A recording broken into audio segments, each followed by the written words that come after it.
صوفیہ کی نظر میں مصائب کی حقیقت، پریشانیاں، مصیبتیں انسان کی زندگی میں آنا ضروری سا ہے۔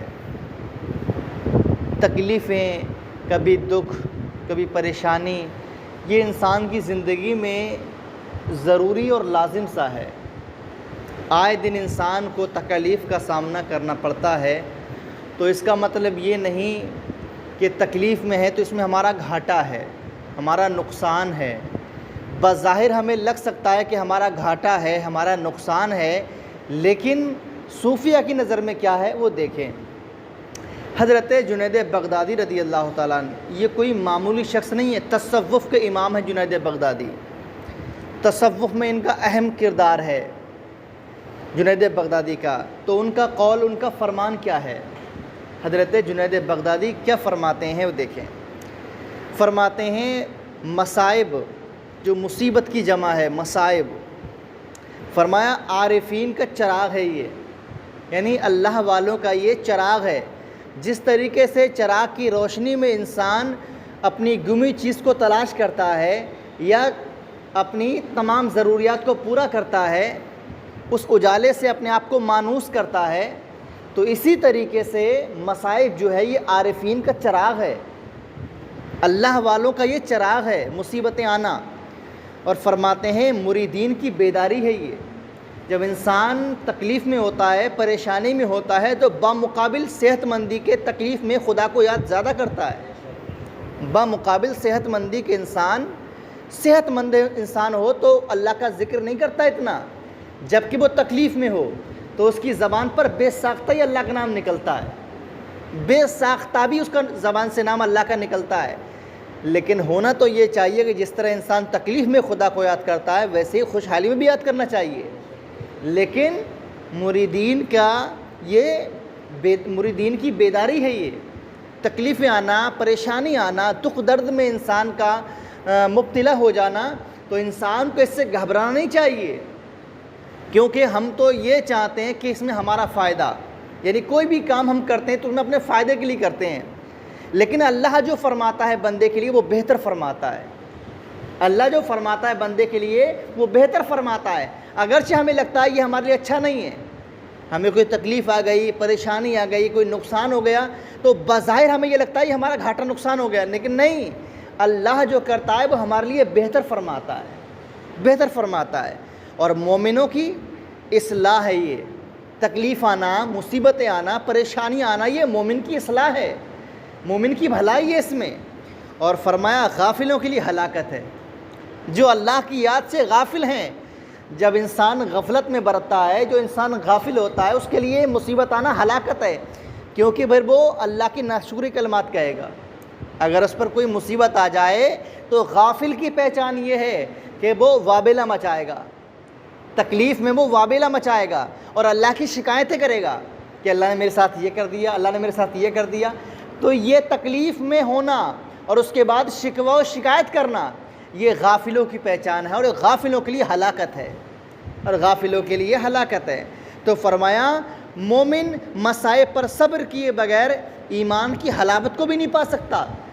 اگر جو مومن ہے اور مومن یہ چاہتا ہے کہ میں ایمان کی حلاوت، ایمان کی مٹھاس کو پالوں، تو اس کو چاہیے کہ مصیبتوں پر صبر کرے، وہ مصیبتوں پر صبر کرے۔ وہ جس طریقے سے چینی ہوتی ہے اس کا ایک ذائقہ ہوتا ہے، چینی کا بھی ایک ذائقہ ہوتا ہے، برف ہے اس کا بھی ایک اپنا ذائقہ ہے، یعنی ہر چیز کا ایک اپنا اپنا ذائقہ ہے۔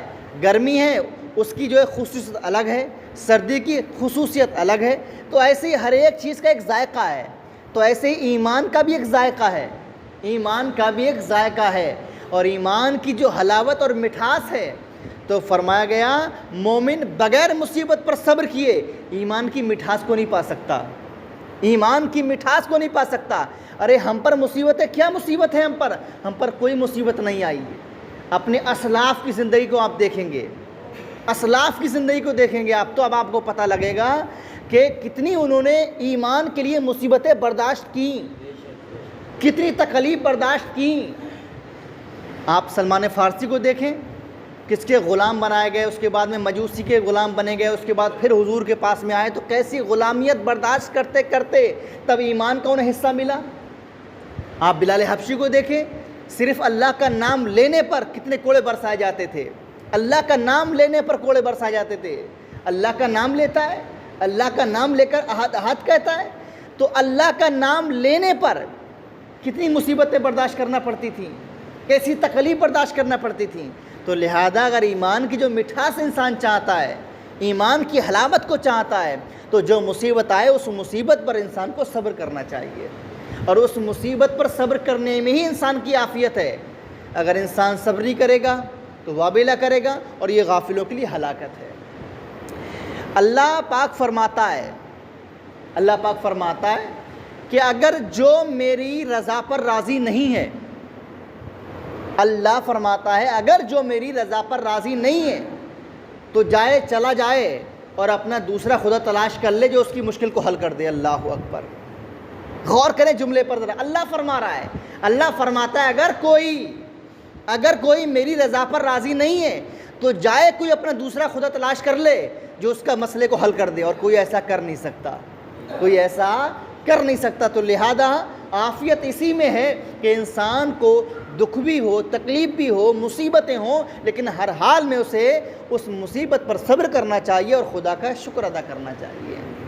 حدیث پاک میں ہے، جو شخص اگر رات بھر بیمار رہا انسان، تو بظاہر اس کو لگ رہا ہے کہ میں تکلیف میں ہوں، پریشانی میں ہوں، لیکن حدیث پاک میں سرکار فرماتے ہیں جو شخص رات بھر بیمار رہا اور صبر کر کے اللہ کی رضا کا طالب ہوا، یعنی اللہ کی رضا چاہتا رہا، تو فرمایا وہ شخص گناہوں سے ایسا پاک ہو جائے گا جیسا کہ اپنی پیدائش کے وقت میں گناہوں سے پاک و صاف تھا، ایسا پاک و صاف ہو جائے گا۔ اس لیے جب تم بیمار ہو جاؤ تو عافیت کی تمنا مت کرو، سرکار فرماتے ہیں۔ حضرت ضحاک کا قول ہے، وہ فرماتے ہیں، حضرت ضحاک فرماتے ہیں جو شخص 40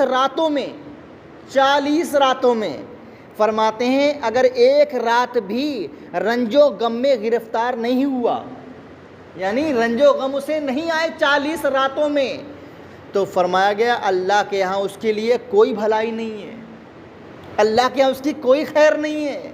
کیا مطلب؟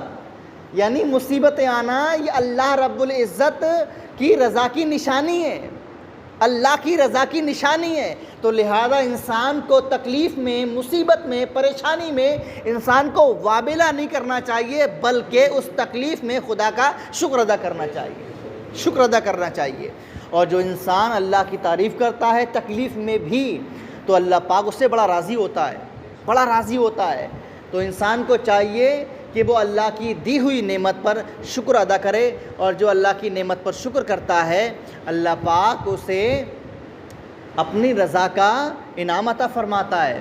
حضرت موسیٰ کلیم اللہ علیہ السلام ایک بار جا رہے تھے تو دیکھا موسیٰ علیہ السلام نے ایک شخص کو دیکھا جو بڑا پتلا دبلا کمزور انسان زمین پر پڑا ہوا تھا، اور اتنا کمزور، اس کی کمزوری کا یہ عالم تھا کہ اس کے بدن پر ہڈی اور کھال کے علاوہ کچھ تھا بھی نہیں، سوائے ہڈی اور کھال کے کچھ نہیں تھا اس کے بدن پر، لیکن آپ نے دور سے دیکھا تو اس کی زبان حرکت کر رہی تھی، کچھ کہہ رہا تھا وہ۔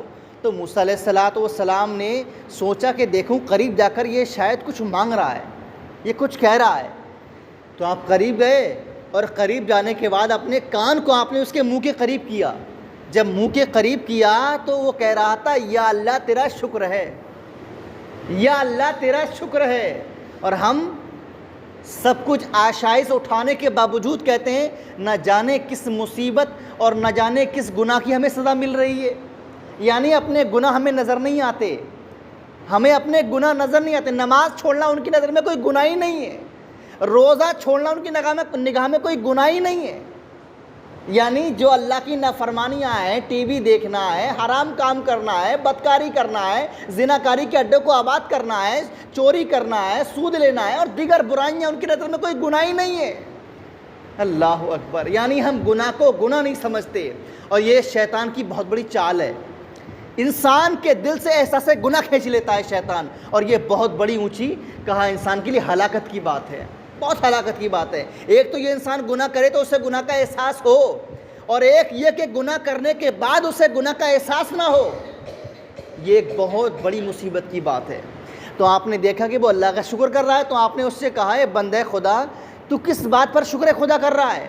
تیرے بدن پر ہڈی اور کھال کے علاوہ کچھ ہے نہیں، تو کس بات پر شکر بھیج رہا ہے؟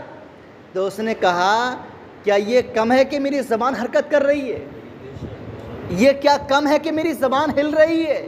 جب تک زبان ہلتی رہے گی خدا کا شکر کرتا رہوں گا۔ اللہ اکبر۔